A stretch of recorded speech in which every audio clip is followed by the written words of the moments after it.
So, Sammy, I won't say anything about you walking around in Texas. Okay? Sami Milk is, as I say, someone I've known all my life. You fine young woman, and I thought it would be good for her to give, us her thoughts about Standing Rock and the meaning of what's going on up north. So, Sami Milk.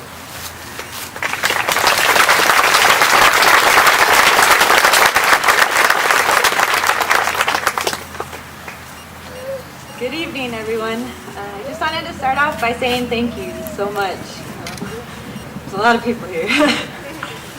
My name is Sami Milk. I am Oglala Lakota. I'm from South Dakota, and this is my daughter Keely. And we have been in Lawrence for her whole life and most of my life. But thank you for coming. I kind of wrote down what I was going to say. Sorry, I'm going to refer to my notes. I wanted to say, isn't it appropriate that this is taking place in Standing Rock, the people of Sitting Bull?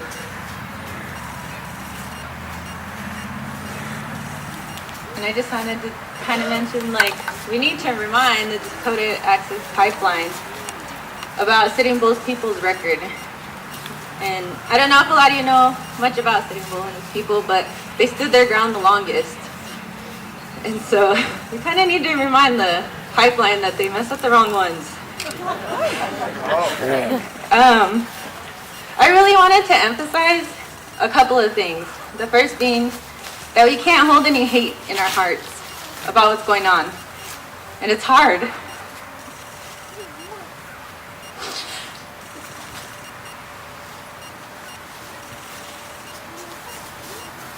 Love you, Sammy!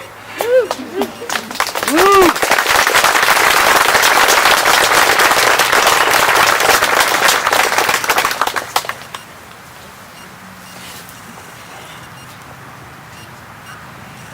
Because everyone at camp right now needs us. And right now it's our duty to be strong whenever they feel weak. I know everyone's tired. It's really tiring. But we all need to stay positive and keep in mind that those in opposition of us, water protectors, they don't know any better. In a sense, they're blind. How can you explain the beauty of a sunset to a blind man? We were all blessed to be born with an instinct to protect Mother Earth. And I'm not just talking about Native people. I'm talking about everyone here. Something compelled you to come here. And we, as products of our ancestors, we were given this ability to see. To really see. And so we need to channel all of our aggression, our resentment, our anger, and the compassion. Because all those people at camp, we need them to stay peaceful. Because this is a different kind of fight. Physical pain is temporary, but words and non-violent actions, those are the things that you remember. Those are the things that end up in history books. They invoke emotion. I don't know how many people this is true for, but just learning about history, you can feel it, and you can feel those emotions. Do you need any more proof that people are mad? Just refresh your news feed. If you don't have anything about the Dakota Access Pipeline, you just need the hashtag #NoDapple. And the amount of international support, it's baffling. And so, if anyone's ever unsure about this cause, about what it is that we're protecting, just think about those people internationally. They're supporting us when it has no effect on them. And they all feel the need to say something, to let us know that they support us.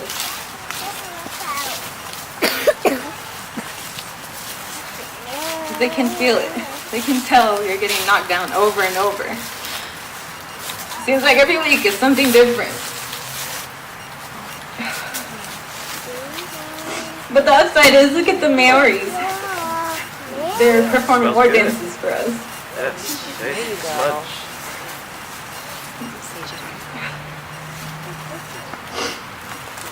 And people keep reposting, and that's what matters. And so another thing I wanted to touch on is that I want to urge each and every one of you and anyone else to talk to someone whenever you feel angry about what's going on, and whenever you feel resentment. Even if you don't want to talk to somebody, just write it down. I hope everyone takes that away, if anything, from this, because we can't put that hate onto social media because those guys are there. You know, my brother, he's at camp right now, Sami Milk, and he went to the casino to get some service, and it's been a week. I want my brother to see love and compassion, and I want him to see that we're with him. And I don't want him to get mad. And I don't want him to be angry. Because they don't know any better.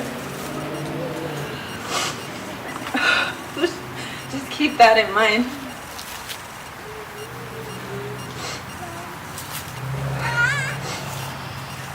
We were not raised to sit back idly or to back down. The tactics have changed with time. Before we had to use physical violence to get our point across. But now we have something stronger. We have prayer, we have education, and we have knowledge. But overall, the goal is the same. This is for our kids, this is for our children, this is for our future. This is for her. And so, that's just kind of what I wanted to say. Thank you.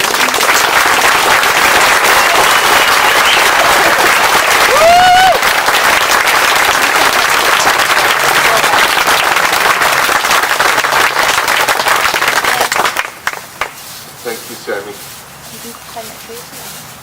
A lot of you know the next speaker, Reverend Thad Holcombe. He's worked with a lot of you and worked for the good of this community and other places and people. So I want to call on him now to speak.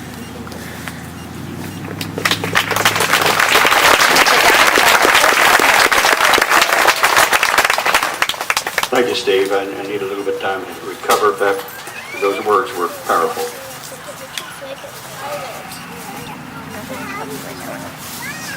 Yeah, I have notes, and I'll refer to them because it's important that at least I want to share with you what has been on my heart and mind. But I really would be remiss this afternoon if I did not include a context for why we're here, and in solidarity, Lawrence stands with Standing Rock. Many of us, including me, may have come to this gathering with frustration, fear, disillusionment given the election. That's understandable, especially when we care for the earth and learn of President-elect Trump's first 100-day contract with America. Here are these statements in that contract. Removing the restrictions on the production of $50 trillion worth of job-producing American energy reserves, including shale oil, natural gas, and clean coal. Lifting of the Obama-Clinton roadblocks, allowing vital energy infrastructure projects like the Keystone Pipeline to move forward. Canceling the billions in pledges to the UN climate change programs, and the money will be used to fix America's water and environmental infrastructure. Well, in the midst of this context and that contract, there's this resistance. The pipeline with its threat to water, but even more, the threat once again in this country to the integrity of the Sioux in North Dakota and to all Native people and indigenous people as well. So you and I come in solidarity with the water guardians in North Dakota and the Native Americans and indigenous people everywhere. But let us not be naive. The reality may well be that the flow of oil through North Dakota will occur, but does it need to be in the route now proposed? The issue is one of injustice, so deep that it begins with the founding of this nation. To be a good patriotic American is to neglect, if not deny, the genocide of the native indigenous people as well as the enslavement of African Americans. This is a narrative, a story of the founding America that is not a part of our DNA. For all anyway, but for many white folks it is. It was the case for me. I'm a person of mostly English descent, and unfortunately I'm too typical. I was raised on a cattle ranch in Oklahoma, in the Osage Nation. The Osages were pushed into the boundaries called reserves in Kansas, in the southeast, in the 1830s. They were harassed and exploited and stereotyped. Check it out, the Little House on the Prairie. The settlers came assuming that was their land, a pattern they learned from being a part of manifest destiny. The Osages then went to land purchase. They purchased from the Cherokees to a region now known as Kansas. Out of Kansas, again, interesting enough, the only ones that respected them maybe in southeastern Kansas were the Catholic Jesuits. They moved south, arrived in what is now Osage County in 1871, and where I was raised. I went to grade school in Pawhuska, the Osage capital. My white perspective through privileged eyes prevented me from seeing something I'd been living with for over close to 50 years, even though I'd gone to school with classmates who were Osage, Cherokee, Ponca, and others.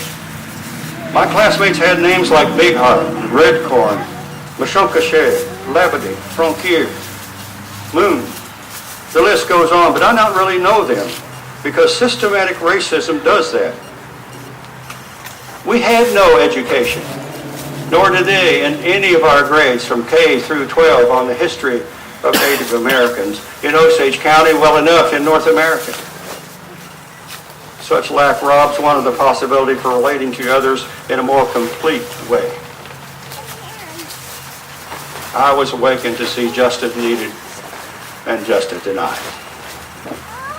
My eyes and ears and hopefully my heart have been opened over the years to know that the erosion of Native American people treaty rights began with the founding of this country, and this disregard continued especially in the 1860s.